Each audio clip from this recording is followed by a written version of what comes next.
Light as a feather, stiff as a board. Light as a feather, stiff as a board. We are the weirdos, mister. Black as night, erase death from our sight. White as light, mighty hectate make it right. I myself am strange and unusual.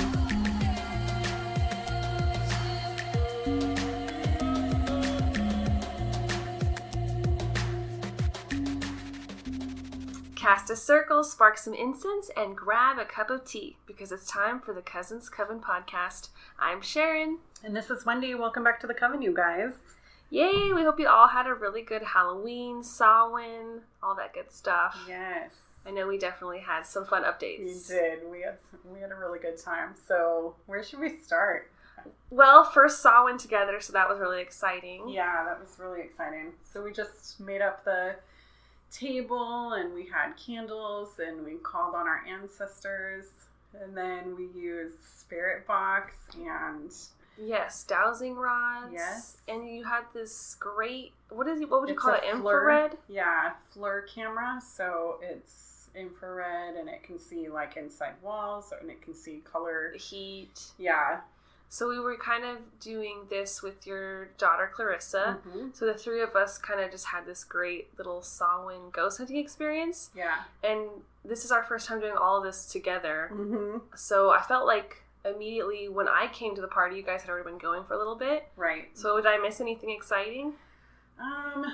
No, we just were hearing the spirits come. At first it was really quiet, like we weren't really hearing anything at all. Mm-hmm. And my daughter had this great idea that we should open up the window and to allow the spirits to come in, because we had actually taken the spirit box outside for a minute. Mm-hmm. And it was rampant, very Nice. active. Yeah, and so we were thinking that the spirits were all outside listening to the bustling of all the children going door to door. Mm-hmm. So we opened up the window. I sat in the middle of the living room and just kind of called upon my spirit guide and all the spirits to welcome them here in our family. And That's awesome. so it took a little bit for everybody to get here, I think. And Yeah. some of them struggled to make it through, but Okay, so by the time I showed up, I was feeling some crazy energy. It was so exciting. yes. I felt like it was the first time I really got to use my dowsing rods in a good setting. Mm-hmm.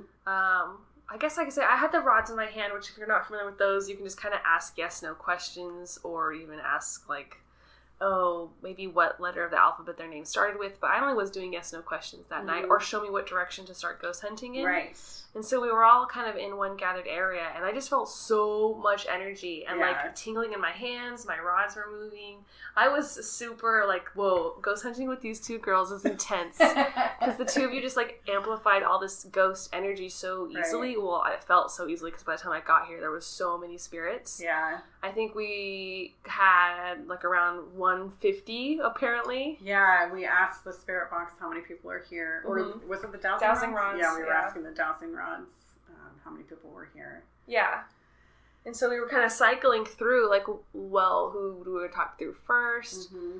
We got to talk to Anne, right, which we've talked about on the podcast before. Right. She was a small child that had followed me from an old home that I lived in. And I invited her to come with us, and then this year I had sent her over to the other side, and so she confirmed that she was with her family, which really was touching to me. Yeah, she was like half here, half not here. And what kind of like drew our attention to her is on that little infrared like cell phone device you have, it looked like there was like a little person huddling in the corner. Right. And I'm still kind of new to the ghost hunting thing, so at first my reaction is to be thinking of like horror movie. Like I'm just thinking of like The Ring or this or that. And I'm like, what the heck is huddled in the corner? And then once the conversation starts going, I realized, no, it's just some little girl. They know her. She's actually really nice. Like it's benevolent. Right. So I felt like that was kind of me grappling the whole night. Every now and then I'd get scared. Right. And then I just have to remember, no, we're safe. It's just energy. It's just people. Right. Nothing's going to be like a movie whatsoever. It's not insidious. Humans. We didn't invite any negative spirits to the setting, so I never do. So I guess that's why I've never really had experience with demons, because I've never invited them into my life. But spirits, they're just humans that are no longer human anymore. Right. You know, so if we humanize them in a way. Yeah. And you kind of kept reopening that that's, I guess, light to me. Another instance where you're like, I think there's something behind you. My immediate reaction was to get scared. Right. Or there's something, I kept feeling energy at my feet, and you're like, I think that's an animal. And I was like, oh, okay, it's not some pervy ghost touching my legs. Like, No. I kept getting scared, but it's been really fun ghost hunting with you because it just kind of is grounding me, and I think each time I do it, I'll be less freaked out. Exactly. So then we can take it to the big scale Yeah. and go to big places. But what was really my favorite part was when we were all sitting around our table talking to our ancestors, and we had some really good moments. Wow. Oh, did you get the transcript? Because I know Clarissa was writing it down. Did you go over it? I should have asked you to bring it. That was amazing, though, because we had plenty of name confirmations that we were talking to our grandfather. Right. So he first called out, I think, your name or your last name, daughter's last name, another one of your kids' names. Right.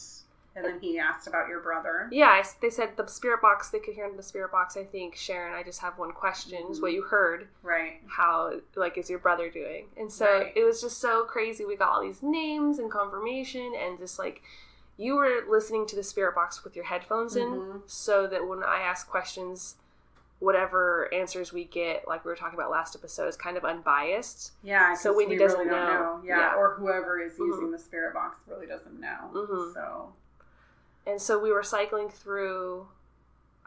He was just asking how everybody was. I felt like, and you said it sounded like him. It did sound like him.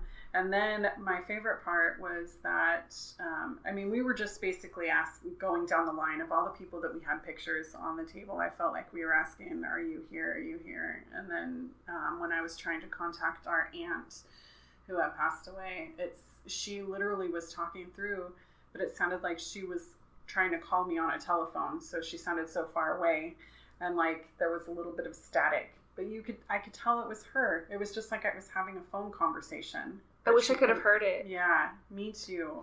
It seemed like from what we were calling out as questions and what you were saying as answers, it was like there was this interdimensional delay. Like we were on dial-up, and like she was hearing us like a second, well, I'd say like 30 seconds later. Right. Because I remember she'd be like, can you hear me? I can hear you. This is taking a lot of energy. Like, yeah. So it's incredible how different spirits do have different energies, capabilities. Right. And that's kind of one thing that we need to think about too when you're doing any sort of spirit hunting or trying to speak with ghosts, is to allow them time to talk.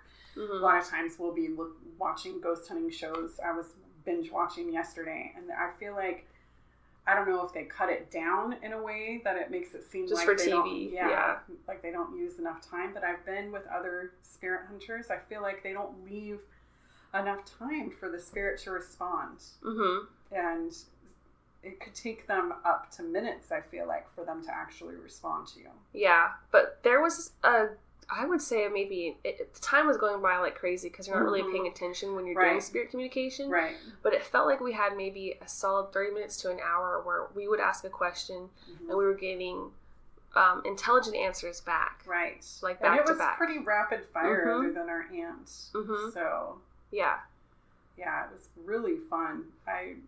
It was very touching. There were a couple of moments where I wanted to cry because I could just feel their love for us. Yeah. And I felt like our wonderful Christian ancestors were like, what the heck's going on? This is scary, but we got this. Like, which, it was funny because, well, this part isn't funny, but it isn't. My mother-in-law's best friend passed away recently. And she stopped by and chatted with us. I didn't know she was coming. I didn't set her photo out. I didn't invite her, but apparently she heard the call in a sense. Yeah, she heard the call in a sense. And she was like, said her name, and then she was like, what's going on? I'm out of here. Yeah, she literally cussed at us, too. She did not like what she was like, saying. what is this? Bye. Yeah. So, yeah, I find that to be endearing. Yeah. It's very funny. The ghost is afraid of our witchcraft. Yeah, she's like, what the heck? Why are there candles? I feel like the more that people have been gone from this realm, that it's easier for them to accept the things that we do.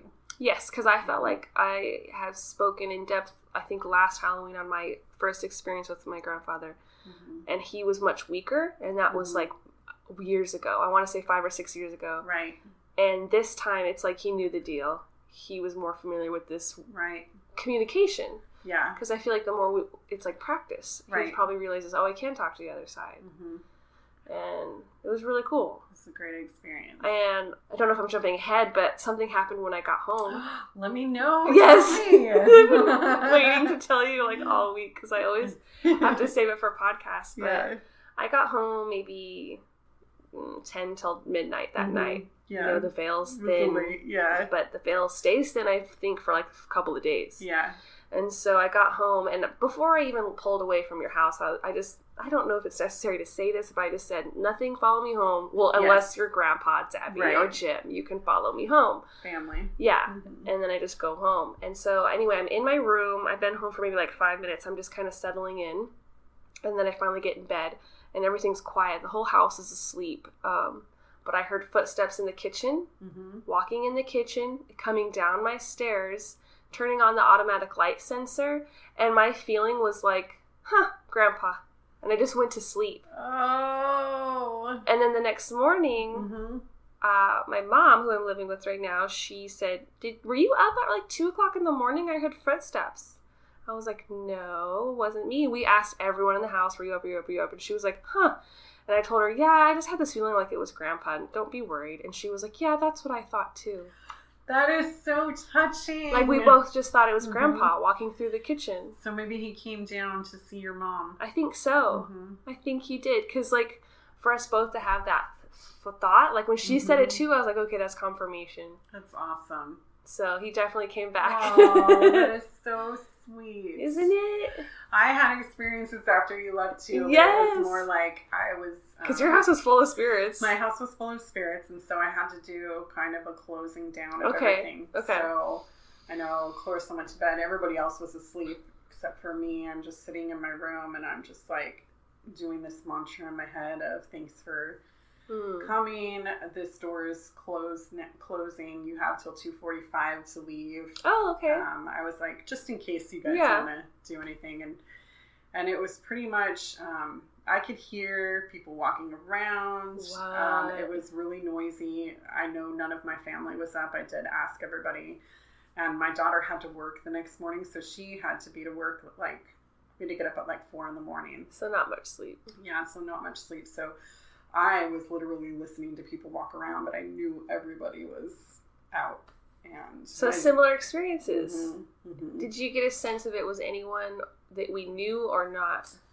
I felt like mostly it was random strangers. Yeah. I mean, if we had 150 spirits, you had a lot of people. Yeah, I'm sure we have 150 family members. Most of those we haven't met. Yeah. So we wouldn't know. They were strangers, technically. Yeah, strangers to us. Yeah. It was interesting, too, because I forgot to mention to you, I don't know if you remember this, but there was one point where somebody kept saying Rick. And I realized that it was because it was muffled, but I think it was saying your last name. Oh, Shadrick. Shadrick. That would make sense because you guys had your last name said. Yeah. So I think it was just so muffled and I was having a hard time. But later I was like, I bet that's what it was. There was something that clicked in my mind. Yeah, the spirit box goes so quickly.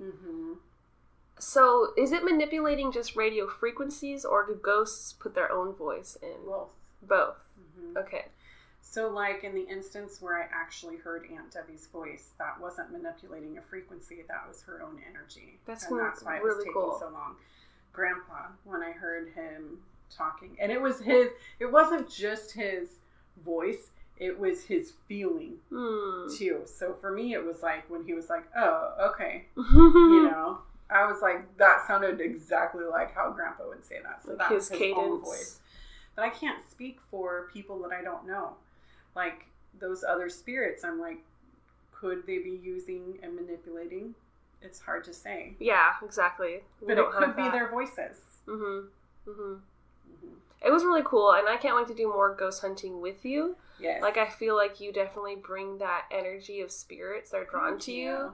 Yes, and so like I get a benefit from it. Yeah, exactly. Like ghost hunting. I can't wait till we go to cemeteries and all sorts of stuff like that. So Yeah. lots of experiences, you guys. Yeah, we're gonna keep ghost hunting for sure. I feel like Yeah. we already have a few places in town we're just kind of looking at. Yeah, and then all of a sudden we're like, we're not just a witch podcast. Right? We're like full on hunting. I just wonder sometimes these places, it's like, yeah, you can get in, but are you going to be that weirdo who's at the hometown buffet with dowsing rods by the lettuce bar and in the bathroom?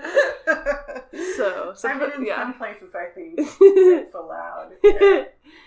I'm like all shady in the corner. Yeah, just I'm in your the headphones. graveyard like Yeah, you never want to be disrespectful at a graveyard, but out there. we're going to figure it out. Ouija board. Oh god, we'd so get kicked out. Oh my god, we'd get kicked out. Good times. Yeah. Well, I know we have a lot to talk about, so let's move on. I had something else that I wanted to talk about. Something I learned this week called St. Michael's Line. Have you ever heard of it? No, is it a ley line? It is a ley line. Okay. And so basically it is in a big chunk of Europe going into the Middle East. And it's, oh man, I should have wrote down how many. I think it is 13 different St. Michael's churches on this ley line. Intentionally or in... They didn't know. That's interesting. So that energy was calling it to be Right. that kind of a church. And so then it makes you think, why was it that way? Yeah. From all these different countries, different years of being built. That's interesting because I didn't really realize ley lines had specific line names. Yeah, I didn't either. It was just something I came across this week while watching Ancient Aliens. Oh, of course. They were like, oh, hey, what about this? And I was like, well, okay, I got to fact check that because that's usually what I do with Ancient Aliens. And it was actually true. It's actually true. That's cool. Yeah. There's got to be a lot of connections then, I'm thinking. Right. And then it's just, it wasn't just St. Michael. It was more leaning towards Michael the angel. That's what I was assuming. Yeah. For some reason. There's a Saint Michael and then Michael Archangel. Yeah, it was more towards the Archangel. So then I was like, my mind was reeling. I was Enochian like, magic. Yeah. I was like, what's going on? I need to go there. Yeah. Maybe someday. Mm-hmm. Add it to our list. Yeah.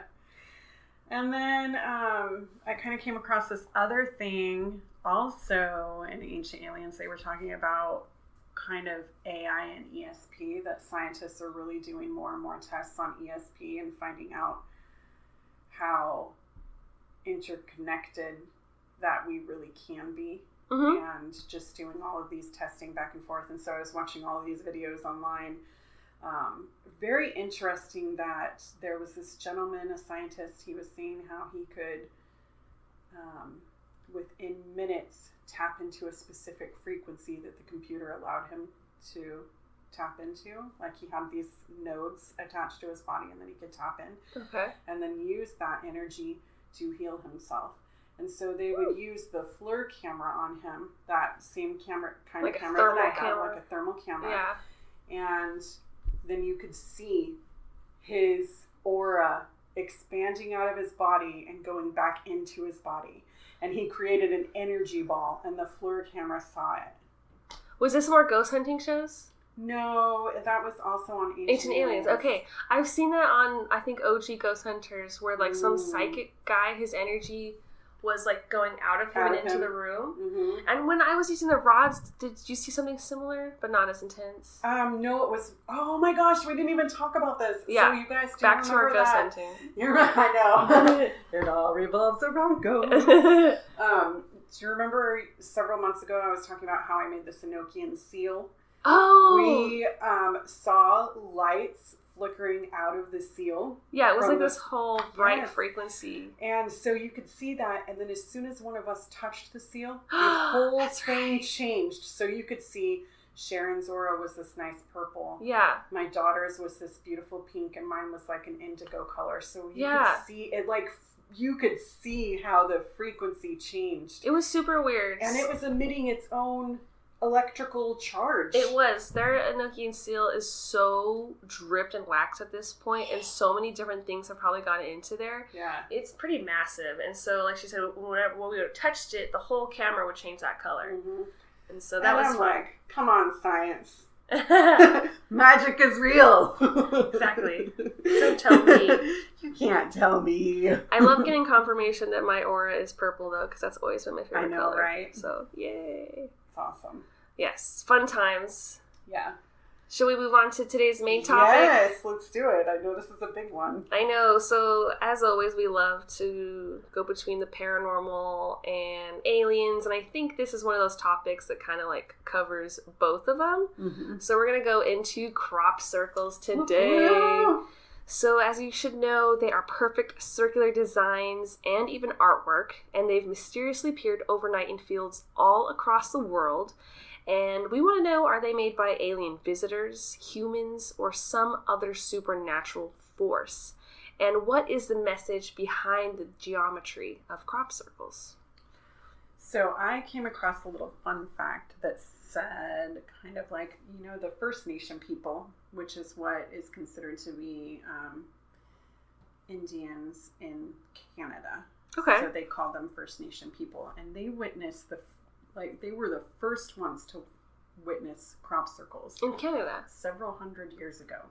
So even though there's all this hype and you'll hear all these things saying, oh, crop circles have only been around since the 80s, that's actually not true. Yeah. They've been seeing crop circles for hundreds of years. And so the First Nation people said that these were made by star people. And they believed that the star people were from the Pleiades region of the sky, and they would come here to Earth on ships to populate portions of the world. And so they said when they talked about the crop circles, they would talk about them just appearing. Mm-hmm. And then they'd hear telepathically from these spirit or these star people. Nice. And then the star people would come and visit them. And Palladians are the ones that are more like Nordic looking. Right. Blonde hair, Mm-hmm. tall. That's perfect. Mm-hmm. That kind of aligns with other things I was reading about crop circle encounters. Nice. I like to hear that. Yeah. Yeah. Crop circle enthusiasts and researchers, they actually have their own name, and they give themselves the name of Cereologists, and this is after Ceres, the Roman goddess of vegetation. Okay. So I thought that was kind of cute. There's people who take this whole crop circle phenomenon to a whole new level. They feel like really drawn to it, compelled to it, Mm-hmm. and they get all this information. So it wasn't quite what I was expecting when I was looking into crop circles. I thought it would all be UFO phenomena. Right. But it's actually a lot stranger than that. Yeah, I thought so too. And crop circles, they can actually range in sizes all the way from maybe like 10 feet to several hundred feet. And I've seen some that were just like a couple circles Mm-hmm. to other ones that were actually like artwork of an alien Mm-hmm. with a little code message out of like binary. Right. And I think that one might have been man-made. I thought it was too. Yeah. Mm-hmm. But they get pretty elaborate and pretty cool. Yeah. Yeah. So a sure. lot of these ones I was noticing in England in particular, they've had a ton. Mm-hmm. I think it was something like over 700 crop circles in 1 year in the 90s. Right. But they've had so much, a lot in Wiltshire, UK, which is right by Stonehenge. Right. All the ley lines. So everyone's Yes. going to, draw it into that whole paranormal aspect. Yeah. Yeah. So interesting fact that one of the ones by Stonehenge, and I think this was like 1993, there was a man who was driving a taxi taking somebody to Stonehenge. So he dropped them off and then he drove over kind of across the street because he needed to wait for them to finish so he could drive them back to where they were going. Mm-hmm. And he's sitting there and he's looking out in the field, and then magically a crop circle appeared right there. In front of his eyes. In front of his eyes. Before cell phones, damn it. Yeah, before cell phones. So he was just like, wow.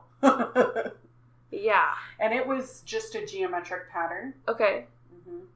And so later I'm going to kind of talk about my theory of what that could possibly be. I do want to go over kind of just brief. What are some of the strange activities, phenomena tied to crop circles? Mm-hmm. So a lot of people have seen strange balls of light hovering above the crop. people have experienced like missing time once they're inside of the crop circle. Okay. Weird and even profound synchronicities, just weird things lining up, feeling meant to be kind of thing. I'm like, man, this just sounds like my regular life. Yeah, just every day, missing time. They've had actually sightings of strange creatures in and around crop circles. Interesting. Which Do you was know new what to me. kind? I saw reportings of big black cats, and this Okay. was in Wiltshire, UK, where they don't experience that kind of thing. Sure. So some people were thinking, is this a portal? Oh. So a lot of people think that there's like something interdimensional going on with crop circles. Well, if you think of what First Nation people said. Mm-hmm. Star people. Yeah. Yeah, I think this is a fun theory. I really like playing with the idea of that they are opening up a dimension kind of hole. Yeah. Just poof, I'm here. Yeah. So all these different kind of things could come through. Mm-hmm. People were talked about Mothman being linked to Okay. it, of course. Fairies being linked to it, of Fairies, course. I heard a lot about Mm-hmm. that, especially it's the Tuatha Dé Danann, which is the Irish. We've talked about them 100 times, but those Irish fairies, Yeah. for certain, being around there. And that kind of coincides, I would think, with balls of light. Right. So it kind of is all making sense. Yeah. People say that the crop circles contain messages, and a lot of the man-made ones, I think they do use like specific circles that you can kind of decode. Mm-hmm. And then other ones are going to say, no, those are the aliens giving us messages. Mm-hmm. What else do I have here? Oh, some people say the crop circles actually make like sounds, kind of like vibrations Yeah, and almost buzzing. like a humming. Mm-hmm. Mm-hmm. So that's really creepy to me. Even the man-made ones are said to do that. Yeah, it kind of goes into a theory that I'm going to talk about Okay. later. I feel like that humming would be a part of that. I don't know why that creeps me out. It gives me a weird feeling, thinking about being in a cornfield with this unknown vibration. And another thing is that a lot of electronical instruments would fail, run out of batteries, just get drained. So same kind of thing, maybe around ghosts, but I feel like you have a theory. So. I do. I'm just thinking that now everything that you're saying ties into what ties you're... in. Perfect. So let's dive into some of these fun theories. All right. On who and how are they made, basically. Okay. One theory that I didn't get too much information on because I don't think I believe it's true, but it's fun, is time travelers. Okay. So like we're coming back. Yeah. So people think that at this point we have such high tech that we can make the crop circles with some sort of like heat gun or something. Maybe we wouldn't even be here. I don't know. They say They're like, I'm just imagining some dude at his computer and he's like, yeah, I'm just going to click, click, click, click, click. And poof, 1993. right? There you Everyone go. wants to go back to the 90s because 80s, 90s, that's when we had a lot. Mhm. It's a good time period before cell phones. Yeah. So basically the concept behind this is that a time traveler would make that stamp so he's marking what time he's in. Mm-hmm. And so I guess that would go on the news and somehow it's kind of helping people keep track of timelines. Gotcha. Okay. So that's one. Another one that is interesting is occult rituals. Mhm. So of course, as witches, I feel like I have thoughts on this. I was like, you mean bogus? Right. Yeah. So I there... don't have time for that. Yeah, exactly. But I don't know if this is true, but I did read an article where a Wiccan was trying to say that she thought that this one group, this was in Europe as well, kind of outside of this old castle. Okay. Apparently it was the Chartley Castle. Queen Mary of Scots was held there right before she got executed, I guess. So that's, another Yeah. elusive detail. And so they're trying to say that this black magic cult was doing magic in a crop circle that appeared right outside of the castle Okay. because they found these peacock feathers in the shape of like a star, so a pentagram kind of thing, Mm-hmm. and that the peacock, the little circle thing, is like an evil eye. Mm-hmm. So this Wiccan was taking, I guess, a statement and saying, I can confirm, or I believe, or I've heard that that's like a dark occult ritual, and they use the evil eye to ward off any negativity towards their coven or any kind of basically bad vibes. Well, I guess if they did do that, it was just that one time. Yeah, and I don't know if that is just something that maybe the crop circle was there and they felt compelled to go do magic there. I Sure. don't feel like they created it with their magic. Right. That they just came to that space because it Yeah. was sacred for some. They thought maybe it was sacred. Yeah, And I don't know if any of that is true, but I had to take notes on it. It's interesting. It's interesting. Mm-hmm. The one that I thought would be the main obvious one is aliens and UFOs. Right. And do you think, I did hear something about potential, like, radioactive waves sometimes coming off of there, like the same that you would find from a UFO. Like the weird magnetic pole kind of thing. Okay. Yeah, I didn't get to see too many specific instances where I could find a witness saying, yes, I saw a UFO. I just kept reading over and over and over articles saying witnesses have seen UFOs in conjunction hovering over crop circles. But I don't know if that's true. Yeah, I used to, this is my nerd coming out now, but in 1993, when we started getting reports of the crop circles, I cut out every freaking newspaper article and kept that's them so in a adorable. I kept them in one of those old, like, photo album books for a long time. I wish I still had it. But I was like, throwing that nerd part of me away. But, yeah, I looked and I was like, okay, no, I don't think so. Because don't you think that there would be singed? It would be singed in some way, because I know in some reports of UFOs landing that they talk about how the grass is singed. I did hear that like if you go on like Wikipedia of crop circles, one of the first instances, I guess in modern papers, might have been in the 60s if I'm correct, in Australia. And this one guy said that he had like just one circle where it looked like it was burnt into his whatever was growing there in Australia. And it was small? Yeah. Yes, and so I could get behind. He felt like that was like a UFO took off and left a singe mark. And it was just one of their little round circles. Yeah. And from there, that got a lot of media. And so that's where people believe that these two guys in the UK started hoaxing with the crop circles. I forget their name. It was like Dave and something, maybe Jim? Or they had two D names. But two guys did say we would just plan them at the bar, and it was like a fun hobby, and then they'd go make them. Nerds. Yeah. And like, I'll get more into humans later. Yeah. But I was a little disappointed by my alien evidence on the internet anyway. I found one police officer who had an encounter with what he thought were 3 Nordic-looking aliens. All right. So now this we're was talking. Yeah. So when you said like Nordic Star earlier, people. the star people. This was in Wiltshire, UK. A lot of my info was all, for some reason, popping up the Wiltshire, UK. And he saw 3 over 6 feet tall Nordic-type blonde dudes, all in like these white jumpsuits. And David Bowie was with them. Yes. Yeah, the lightning bolt and everything. Yes. Basically, they were examining the crop circle. I think that they mentioned they were looking at it and just really focused that they didn't even notice him until he like said something. And then as soon as he said something to alert his presence, they looked at him and then just started running. Yeah. And they ran so fast that this officer, for some reason, he said he couldn't catch up with them, and they had like superhuman speed. And he ended up calling, he didn't want to call other police officers to report this because he was like, no one's going to respect me or believe me. So he reached out to like the local, I guess, British UFO group and told them about it. And he kind of, so the fact that he was a police officer, people take that like highly, like, oh, well, he's credible.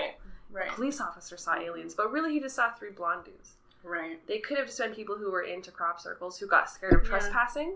Or they were just looking at it. Maybe they didn't. If it were the star people, what if they didn't create it, but they were wondering who did? What did? Because why would they be researching it so intensely if they didn't create it? And if they are portals or other dimensional things, maybe they're like trying to shut that down. There's something about the star people that some people believe that, I don't remember if we talked about this before, but some people believe that they are integrated in our society. So, all the time. Uma time. Thurman. We did mention her. Oh, yeah, that's right. Yeah. Maybe. So why would they run? I don't know. If they were in their white jumpsuits and not in regular plain clothes. It seems like a case of trespassing. I don't know. Didn't want to be caught. I don't know. Yeah. Yeah. I don't know if you found this in your cases, but I kept seeing a lot of cases of the balls of light. Yes, I did see that too. So from what people were saying, they could be as small as like a little egg, which is very fairy-like to me, or maybe as large as like a football. Right. And they'd be bright, fluorescent, and flying around kind of like with purpose. It's not that really sporadic. Like, I don't know, they go only in the circle right above the crop. Yeah. So other people said that they had actually witnessed those balls creating a crop circle. Again, couldn't find a specific. Don't know if that's just hearsay. And I wonder if it were fairies, obviously we know some humans probably created them, but not all of them can be accounted for by those dudes. Right, exactly. So that region is filled with fairy lore. Mm-hmm. I wonder if there's crop circles in Ireland, because when you think fairies... I came across a couple. Okay, cool. Mm-hmm. But from years ago. Mm-hmm. Like way hundreds of years ago. That's awesome. Yeah. And the equipment it requires to be made by humans, it's not that complicated. Right. I'll get to that, I think, a little bit later. Oh, yeah. The equipment. Yeah. Yeah. It's not that complicated. No. But to me, I'm like, how could you create this art? If you think of it as art, how could you create this art in such a wide, vast... Yeah, it's a planned thing for sure. It's not like you're just painting on this small little canvas. Mm-hmm. You're taking your idea and putting it out. I wouldn't have the energy to do that. You would have to have some sort of math knowledge. Yeah, they're gritting it out. Exactly. Nope. I have no desire to make one. Yeah. So, yeah, let's stay on humans. So, for sure, humans have made crop circles. Yes. That's the one person we can, without a doubt, say they have made. Mm-hmm. But like you said, we can't account for all of them. There's this guy, Matthew Williams, and he started out by investigating crop circles. He was just really drawn to the phenomenon. Like you probably had a book full of clippings. Yeah. And he was from the UK, and so he would go, and every time one would happen, him and all these groups of people would go to try to figure out, okay, who's making them? Is it human? Let's investigate. What's the strange phenomena? And from there, he started getting really drawn to them. Like, almost in a synchronous sense, like it's calling his name. Sure. And he ended up deciding, one guy he was talking to was like, look, how can you understand the crop circle if you don't try to make the crop circle? So this guy, Matthew, became a crop circle maker. Okay. And was labeled later in history as a hoaxer. Because if you make one, you're trying to deceive people, blah, blah, blah. He's like, that was never my intention. I was just trying to understand them. Right. And Did they film him? I want to say that I watched a guy being filmed doing it, and he said he was doing it for research purposes. Probably him, because I think he might be bald, gentleman. I don't remember. It was so long ago. Probably. Because I saw some YouTube videos of, I think, him or people he knew. This was like back in the day. Yeah, and he ended up getting arrested for crop circle making. And I think it was maybe for trespassing or damaging of crops, because, like, I don't think these were his fields. He was going on other people's fields, and that's messing with their money. Yeah. That's kind of messed up. That's horrid. That is. But he did experience a lot of odd phenomena while making them, and so I kind of thought he was an interesting person to talk about. One story was that him and he had his friend Paul, they were trespassing and making one in the middle of the night, and so they're kind of already edgy, but they felt like that weird pull, like they had to do it. And while they're making it, they saw those orbs. And at first they were like, are these searchlights? Are these cops? What the hell is this? Fairies. Yes. And so these two orbs were like going into, I think, opposite corners. And so the guys were just getting too freaked out. They're like, if we get caught, we're going to get in trouble. Let's get the hell out of here. So they were trying to stop them. You think so? Yeah, maybe they were protecting the crops. That's what fairies would be doing, right? So they're not there for the circle. Probably not. No, you don't think they're calling them to do anything? No. They're trying to spook them away? Because they did feel like it was ominous and they did get spooked. Yeah. That just would make me think, because think about fairies. They really like the outdoors. Yeah. They really take pride. Like Fern Gully. Yeah. They have to protect nature. Okay. I didn't think about it like that. That's what I would think. That was where my mind was going. They were protecting. So, yeah, they saw the balls of light kind of just gliding, they said kind of gracefully, ominously, like ghostly, like they were alive. And so Matthew, he's like, I'm going to go to the car. Paul, you wait in these bushes over by this road so no one will see you. Sure. So they have the boards and the equipment that it takes, and he's trying to tell his friend to, like, hide out. He goes to the car, he pulls up. His friend Paul is in the middle of the road with all of the crop circle equipment actually in full view. So he pulls up, he's like, what are you doing? If anyone sees us, we're going to get arrested. Like, get out of here. And Paul was, like, scared. He wasn't even, like, caring about getting arrested. He was like, honestly, I would prefer if they arrest me, I'd have gone with them just to get the hell out of here. And Matthew's like, what? What do you mean? What do you mean? And Paul's like, I'm getting in the car right now. He's all freaked out. He's like, I heard this strange animal screaming noises coming from inside the field. and he was too spooked out. And I don't know if it was like pig squealing or what, but that's what I hear, like thinking of that in the dark at night. Yeah. So he was like, no, I'm getting the fuck out of here. And so, yeah, he's experienced a lot of weird stuff like that too. The balls of light, missing time, and that pull to crop circles. Gotcha. So I don't know. What do you feel about that? I honestly think that I would lean towards that being those spirits or entities. Telling them to get out. Yeah, protecting it. That's a good theory. That's where I would go. They were probably saying, look, I need this just as much as the family who lives here does. Yeah, and what you're doing is wrong. Mm-hmm. Got you. So they have the ability, fairies have the ability to call on animals, so they could have called any animal that they wanted. Mm-hmm. Yeah, I kind of like that. I would have never thought about that. Another fun thing I looked up is this theory on ways you can tell to see if a crop circle was made by a human or not. Okay. And so this one guy, he's a biophysicist, William Levengood. He did this study in the 1990s again because there was a lot of crop circles showing up.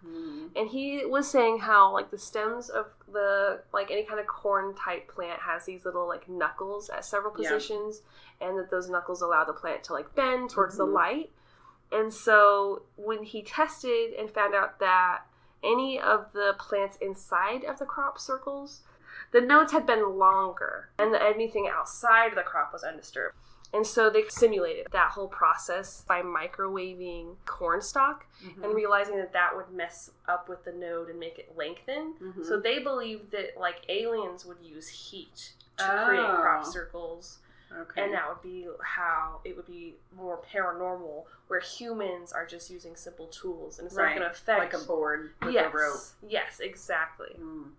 Yeah.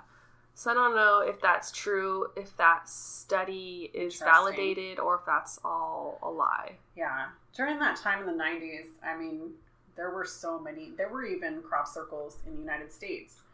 So I remember them doing news reports with people who were like, yeah, I just did this in my own farm. Or, Yeah. And so... talking about how they did it. So what I was seeing is that they would use... maybe a plank of wood with 2 ropes on the other end so that they could stand up, put the board under their foot, and they would just slowly, section by section, start flattening it out. Right. And these guys had a grid of what they wanted to make. They would put these stakes in the ground and use a rope from one tall stake to the other tall stake to kind of mark the points they need to make in the center of these circles. And a group of 3 guys could make it in one night. Right. It's like cross stitch. Instead of a sewing circle, yeah, a crop circle. I can even say it. Crop circle. It takes a lot of work. I don't think I would ever want to do that. No. Too lazy.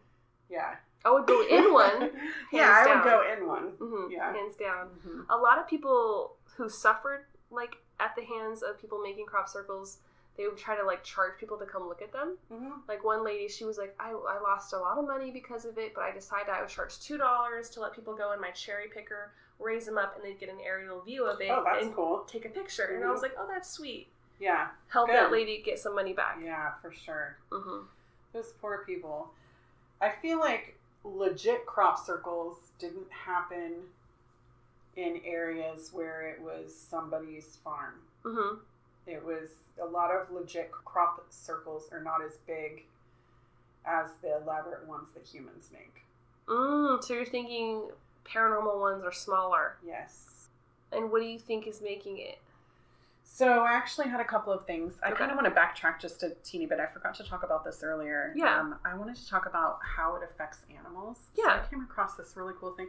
So obviously I watched Signs this week to try to prepare for this because I wanted to get my blood popping for some crop circle action. And then there's a section in the movie where their dog goes crazy. He goes to bite the little girl. Oh, I don't remember it too much. Yeah, and they had to stab him and kill him.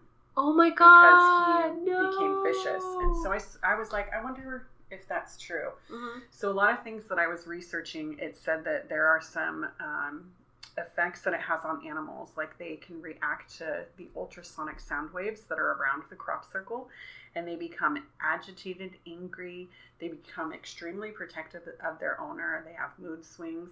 And when I say protective of the owner, like maybe a dog that doesn't, dogs react in different way to their humans, depending on whose human is who. You know what I mean? And so some dogs, they're just your pet. They're walking beside you. Some of them don't want to be lap dogs. Some of them don't show a lot of affection. And I was reading this one case where a woman said that a crop circle had popped up in her neighbor's, this was in England, in Wiltshire, had popped up over there. And she was like, okay, that's interesting. Who cares? But then all of a sudden, her dog would not let her move. It would completely climb on top of her and hold her down to not move. Wow. Like, get very possessive. Was it a big dog? Yeah. Like a lab or something. Yeah. And he didn't want her to go because the crop circle's near? I don't know. He felt like he needed to protect her, is what she thought. It was like she wanted to go outside and he wanted to protect her. Oh my gosh, so what if there were little creepy star people outside? Yeah, there could have been. Yeah, and you know, dogs are like that. Yeah. They want to protect their human. Where else are they going to get their food? Exactly. Sometimes they'll do, another thing that dogs will do is they'll do unusual barking that they wouldn't normally do. Like I've talked about how my dog barks at things that sometimes there's nothing there. It's the same kind of situation. And cats will also be looking at stuff that's not there and hissing at it and scratching in the air. Like it's trying to scratch at something that's not there. So I'm totally loving this dimension theory. Yeah. That just all these weird things could be coming from them, or it's just aliens. Yeah, it's just aliens. Because aliens can cloak themselves. Yeah. Supposedly. That's true. But one thing that I came across, this was my favorite theory of what it could possibly be. There's this dude, Andrew, I feel bad I didn't write down his name, but it's Andrew something. He actually started researching crop circles beginning in like 1988 and still to this day researches crop circles. He's a scientist. He devoted his whole life to figuring out which ones are human and which ones are not. So I love this. He came across this theory, or not this theory, this, with his actual scientific equipment, he was able to find that in certain areas that crop circles were, obviously not the man-made ones, but the ones that were not made by man, would have this electromagnetic field around it. And he found that that electromagnetic stuff was actually coming from the earth itself. And so, remember how earlier I was talking about that guy who witnessed outside of Stonehenge? That one appearing, that's how it is. That when an electromagnetic field will come up, it's the earth itself creating the crop circle with its field and creating this design. That is so bizarre. And like, if I'm to swallow that in and take that all in, I just feel like you could not believe in like weird higher powers, the universe, synchronicities, gods. Right. Like, why would it be such a pretty design perfectly? Well, he thought that in some instances that it was the earth trying to tell us something. Some of the photos that he had taken, it looked like how you create fusion. I'm not a scientist, so I don't know all the words. Right. But he was like, it was stuff that you would see in a science lab. How they would create a specific sign, and that's something that they use in whatever science thingy. I guess that makes sense. For space travel, for healing the earth, for doing this, for doing that. Because if you, like, with all my research into the crystal grids, they would say how crystals are geometry, the way they're made. Like, if you look at their molecule structure, it is a perfect little grid. So why not think of that on a more larger scale? I love the idea of the earth just giving these pictures to us. He also said that the magnetic field itself was not just around the crop circle, it was above the earth, like into the atmosphere. So it was kind of like a dome. Like a dome. Like from below the earth a certain amount in the actual space of earth, and then above the earth. As above, so below. Exactly. That's awesome. Yeah. And he said that he felt like some of them could be manipulated by aliens, maybe from other dimensions. Do you think he said anything about portals? Because I'm really just stuck on that. He didn't really talk about portals. He just felt like it was something. To me, it reminded me of when we were talking about the gates. Like hellmouths and things like that? Reminded me of that. Yeah. Interesting. So I feel like it could create a portal. Mm-hmm. And so there's still so much we don't know about the Earth. So I feel like, and we don't know a whole lot about what's under the Earth or in the center of the Earth. Mm-hmm. I feel like it's changing and we learn from it. Every year they come out with something else. Right. So we don't know. We don't even really know how the universe works. Yeah, we're still figuring this out. Yeah, and so it could all be very scientifical, like just a magnetic field, because most things feel like crazy witchcraft or paranormal until science can catch up. Right. So maybe there's not something that odd about these whole crop circles after all. So I like the idea of the Earth creating it, or maybe it being manipulated from somewhere out in the universe. Combo, maybe our Earth and another Earth in another dimension.